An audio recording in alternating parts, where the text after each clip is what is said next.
ગુજરાતની સિંહની ધરતી પર હવે વાઘ આવ્યો સ્થાયી થયો હોવાના પુરાવા મળ્યા. ગુજરાતમાં વન પ્રેમીઓ માટે ખુશીના સમાચાર મળી રહ્યા છે. ગુજરાતની સાવજોની ધરતી પર હવે વાઘ આવ્યો છે. લુપ્ત થવાની અણી પર રહેલા વાઘનું ફરી એકવાર ગુજરાતમાં પુનરાગમન થયું છે. ગુજરાતમાં છેલ્લા ઘણા વર્ષોથી લુપ્ત થઈ ગયેલા વાઘની હાજરી ફરીવાર જોવા મળી છે. દાહોદ જિલ્લામાં આવેલા રતનમહાલ વન્યજીવ અભયારણ્યમાં એક યુવાન નર વાઘે પોતાનો કાયમી વસવાટ બનાવ્યો છે. આ વાઘ ફેબ્રુઆરી 2025થી અહીં નિયમિતપણે જોવા મળી રહ્યો છે, જે ગુજરાતના ઇતિહાસનો સૌથી લાંબો સમયગાળો છે. વન વિભાગ માટે એક મોટી સફળતા અને પડકાર બંને છે.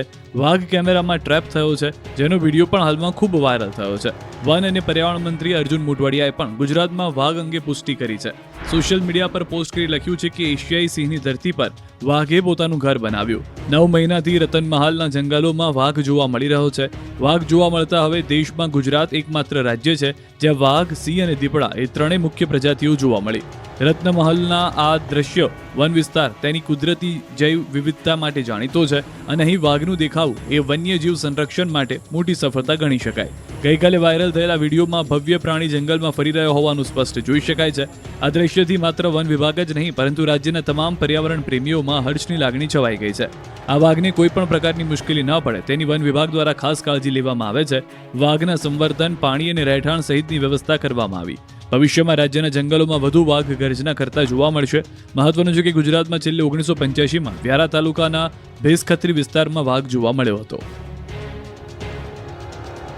અમદાવાદ યાર્ડમાં ડુંગળીના ભાવ કોડીના પણ છૂટક બજારમાં લોકોને લૂંટતા વેપારીઓ.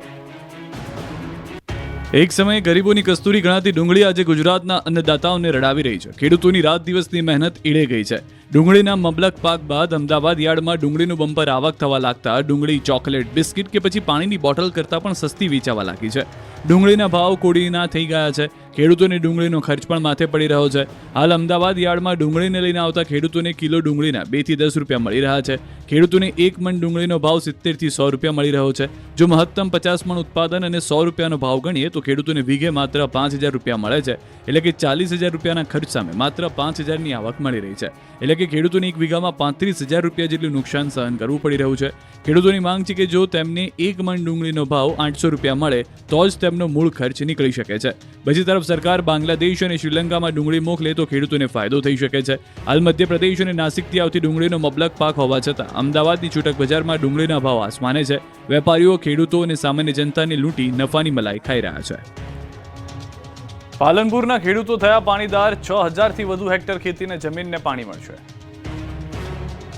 બનાસકાંઠાના પાલનપુરના ગઢ પંથકમાં ખેડૂતો માટે સારા સમાચાર આવ્યા. શિયાળુ સિઝન માટે કેનાલમાં પાણી છોડવામાં આવ્યું. જિલ્લાની જીવાદોરી સમાન ગણાતા દાંતીવાડા ડેમમાંથી કેનાલ દ્વારા ખેડૂતોને પાણી આપવાની શરૂઆત કરાઈ, જેના કારણે ખેડૂતોમાં ખુશીની લહેર છવાય છે. ગઢ પંથકમાં 6000થી વધુ હેક્ટર ખેતીની જમીનને પાણી મળશે. સિઝનમાં ખેડૂતોને 5 વાર કેનાલો દ્વારા પાણી આપવામાં આવશે.